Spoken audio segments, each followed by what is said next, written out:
हमारे साथ भारतीय जनता पार्टी से विधायक और फ्लोर लीडर आलेटी महेश्वर रेड्डी जी जुड़े हैं। सर बताइए, डिलिमिटेशन पर आपने बातचीत की, क्या आपका स्टैंड है सदर्न स्टेट्स को लेकर? आज आप देखा जाए तो 1952, 1962 एंड 1972 में जब डिलिमिटेशन हुआ था, सी एक्चुअली कॉन्स्टिट्यूशन में it was been very clearly mention article 81 and 82। Every 10 साल में एक बार, हर 10 साल में एक बार डिलिमिटेशन होना है और सेंसस लेना है। और सेंसस उसके मुताबिक जब कांग्रेस सरकार था 62 में जब डिलिमिटेशन हुआ था, तब हमारे पास 43 सीट्स आंध्र प्रदेश स्टेट में थे। जब 71 सेंसस के मुताबिक 72 में जब लिया गया था, हमारा एक सीट कम हो गया और 42 हो गया। अगर वही सेंसस के मुताबिक अगर हम इस बार इस स्टेट में delimitation on the basis of the population लिया जाता है, तो हमको साउथ स्टेट्स में आज 159 सीट ही मिलता है। लेकिन मोदी जी का सरकार ने सोचा है इक्वल रिप्रेजेंटेशन मिलना है हर स्टेट में, तो इक्वली सभी को 50% एडिशन सीट्स देने से हर स्टेट में इक्वल रिप्रेजेंटेशन मिलता है, जहाँ पर SC ST के भी रिप्रेजेंटेशन हो सकता है, महिला का भी रिप्रेजेंटेशन हो सकता है। तो सोचकर हर स्टेट में न्याय होना है, तो इसीलिए तो ये this was been taken up. आज के वक्त में बताया जा रहा है कि चाहे वो BRS पार्टी हो या कांग्रेस पार्टी हो, ये कह रहे हैं कि डिलिमिटेशन तब रोका गया 55 साल पहले क्योंकि पॉपुलेशन को कंट्रोल करने के लिए एक स्ट्रैटेजी बनाकर पॉपुलेशन के हिसाब से इसको किया जाना चाहिए।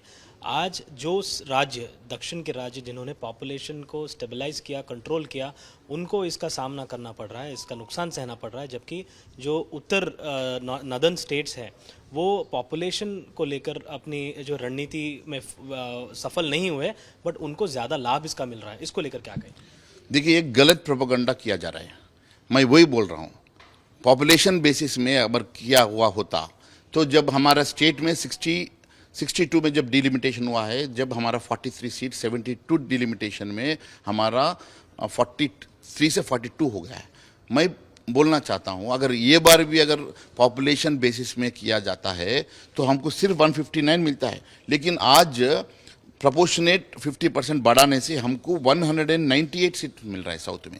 तो 198 सीट्स मिलने से हमारा यहाँ पर कोई नुकसान नहीं हो रहा, क्योंकि जो सिस्टम हमारे पास यहाँ पर 24% ऑफ सीट्स साउथ में था और 24% ऑफ सीट्स हमारे पास था, तो आज भी 24% ऑफ सीट ही है और हमारा सीट आज 198 जा रहा है। अगर हम जनाबा मतलब पॉपुलेशन बेसिस में अगर हम लिया, आबादी के प्रोपोर्शनेट में हम लिया है, तो हमको 159 ही मिलता है। तो इसीलिए वो राहुल जी बोलते हैं जितना आबादी उतना हक मिलना है। तो अगर वो करना है तो साउथ नुकसान हो जाएगा। तो इसीलिए हर स्टेट में हमारे, क्योंकि आर्टिकल 330 एंड 332 स्पेसिफिकली कहता है कि SC ST प्रोपोर्शनेट पॉपुलेशन के मुताबिक उनका हक मिलना है। तो अगर हमारा साउथ में भी उनका हक मिलना है तो साउथ रिप्रेजेंटेशन भी इक्वली रहना है। तो मोदी जी SC ST और महिला के लिए यहाँ से भी इक्वल प्रोपोर्शनेट रिप्रेजेंटेशन मिलना है, तो इसीलिए इसको टेकअप किया गया है। मुख्यमंत्री जी ने प्रधानमंत्री को चिट्ठी लिखी है, दक्षिण के जितने भी राज्य हैं उनके मुख्यमंत्री को चिट्ठी लिखी है, तो उसको लेकर क्या कहेंगे? मुख्यमंत्री जी का नज़र शायद खरगे की सीट पे है। वो साउथ को नुकसान भी होने दीजिए, लेकिन मुझे नॉर्थ को प्लीज़ करना है और ऑल इंडिया प्रेसिडेंट बनना है, इसके लिए वो रेवंत रेड्डी नया नया स्ट्रैटेजी कर रहा है। मैं पूछना उनका जो प्रपोजल है GSDP के बेसिस, कैसा होता है GSDP के बेसिस? एक स्टेट का रेवेन्यू इस साल बढ़ सकता है, कम हो सकता है, हर बार फ्लक्चुएटिंग रहता है। इनका बात भी फ्लक्चुएटिंग है, कब क्या बात करते हैं समझ में नहीं आता। It is unscientifical, unconstitutional.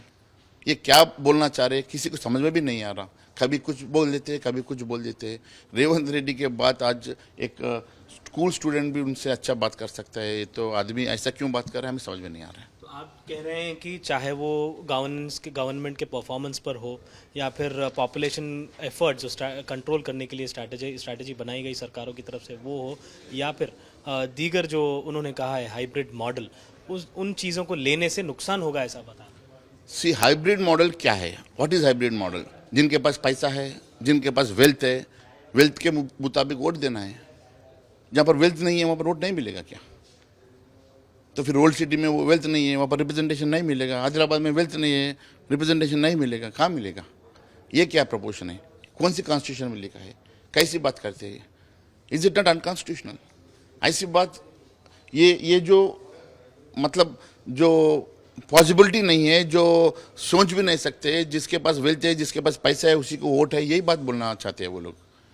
हम बोलते हैं गरीब को भी इक्वली वोट मिलना चाहिए। आप मानते हैं कि कोई गैप नहीं बनेगा नॉर्दर्न और साउथ स्टेट, उत्तर और दक्षिण भारत के बीच में जो राज्य है उनमें कोई गैप नहीं बनेगा, जिसकी बात ये कह रहे हैं कि बड़ा गैप बन जाएगा अगर डिलिमिटेशन हो तो? मैं बोल रहा हूं, आज भी मैं चैलेंज करता हूं रेवंत रेड्डी को। आप ही का डायस, आप ही का फ्लोर के ऊपर मैं आता हूं, अगर उन्होंने आना चाहते हैं तो मैं प्रूव करता हूं साउथ को फायदा हुआ है, नुकसान नहीं हुआ है। अगर वो नुकसान हुआ बोलकर अगर वो प्रूव करेंगे तो मैं रिजाइन करने के लिए मैं रेडी हूं। अगर वो रेडी है क्या पूछ रहा हूं मैं। ऐसे बात नहीं, झूठे बात नहीं बोलना चाहिए, जनता में झूठा नरेशन नहीं ले जाना चाहिए। मैं यहाँ चैलेंज कर रहा हूं, जितना कांग्रेस पार्टी सरकार ने 1972 में तय किया था 24% representation from the south is being maintain now. ये आदमी ऐसे गलत बात बोलकर एक नया नरेशन क्रिएट करके सारा जनता को कंफ्यूज करने की कोशिश कर रहा है। हम उसका खिलाफ है। अगर मुख्यमंत्री, तेलंगाना के मुख्यमंत्री सारे मुख्यमंत्री को चिट्ठी लिखे हैं, बोल रहे हैं कि हमको एकत्रित होना चाहिए और इसके खिलाफ हमको आवाज़ उठानी चाहिए, तो भारतीय जनता पार्टी की तरफ से क्या रहेगा दक्षिण भारत के लिए? दक्षिण भारत को भारतीय जनता पार्टी फायदा किया है। अगर पॉपुलेशन बेसिस उनका डिमांड अगर किसी ने लिया होता, उनका डिमांड अगर एक्सेप्ट किया होता तो साउथ को नुकसान होता था। आज जो प्रोपोर्शनेट रिप्रेजेंटेशन से, इक्वल डिलिमिटेशन, इक्वल राइट से सबको 50% इक्वली हम देने से साउथ को भी फायदा हुआ है, नॉर्थ को भी फायदा हुआ है, देश में सबको और सब नागरिक को। क्योंकि हमारे साउथ में भी SC ST और वुमेन है, नॉर्थ में भी SC ST वुमेन है, तो यहाँ पर भी सेम जो कांग्रेस सरकार में जो 24% ऑफ रिजर्वेशन था, यही 24% of reservation is being maintain in the south. और इन द सेम प्रपोर्शन 50% यहाँ पर भी हमको इनको बढ़ा है सीट, और नॉर्थ में भी बढ़ा है। और इसमें ये आदमी जो चिट्ठी लिखने से उनको शायद तेलंगाना का ग्राउंड छोटा हो गया, उनका नज़र अभी नेशनल कांग्रेस के कुर्सी के ऊपर गिर गया। तो नेशनल कांग्रेस कुर्सी करगे को हटाकर इन्हों बैठने की कोशिश में कुछ नेशनल पॉलिटिक्स करने की एक नया तमन्ना होगा, इसके लिए वो कोशिश कर रहा होगा। उसके लिए हमारे कोई दिक्कत नहीं है, लेकिन गलत वफा फायना करने के लिए, ये जो गलत नरेशन करके सबको जनता को उन्होंने ब्लफ करने की जो कोशिश कर रहा है, उसके खिलाफ है। बीआरएस पार्टी को क्या कहेंगे? वो भी इस चीज़ को अपोज कर रहे हैं। उन्होंने उनका क्या बात मैं तो नहीं सुना है, वो क्या बात कर रहा है मुझे इस समय से बोल रहे हैं कि डिलिमिटेशन करने से सदर्न स्टेट्स के साथ नाइंसाफी होगी, हमने पॉपुलेशन कंट्रोल किया है, हमको इसका रिवॉर्ड मिलना चाहिए, लेकिन उल्टा सजा मिल रही है इस डिलिमिटेशन से। एक बात मैं बोलता हूं, जो कांग्रेस बोलता है वो TRS बोलता है, जो कांग्रेस का नरेशन है वो TRS का नरेशन रहेगा। वो तो दोस्ती करते हैं, वो रात में दोस्ती करते हैं, दिन में वो लड़े वैसा कुश्ती करते हैं। ये पूरा मैच फिक्सिंग है। मैं बोलना चाहता हूँ क्लियरली, अब तक जो भी मैंने बताया है, नॉर्थ में और साउथ में जो भी इक्वल 50% ऑफ रिजर्वेशन, जो 24% of representation was given to us early by the Congress सरकार इन 1972 और 62 व्हेनेवर इट वाज, आज भी वही डिलिमिटेशन, वही परसेंटेज ऑफ रिप्रेजेंटेशन आज भी है। आज हमको भी 50% इक्वली रिप्रेजेंटेशन मिला है। ये तो सिर्फ सबको ब्लफ करने की जो कोशिश करा जा रहा है, उसको TRS या कांग्रेस पार्टी को हम बोलना चाहते हैं, अगर आपका कुछ रिजर्वेशन है तो हम बताइए, उसका क्लैरिफिकेशन देंगे। धन्यवाद सर, हमसे बातचीत करने के लिए। तो ये थे भारतीय जनता पार्टी से विधायक आलेटी महेश्वर रेड्डी जी। कैमरा पर्सन मधु के साथ अब्दुल बशीर, हैदराबाद।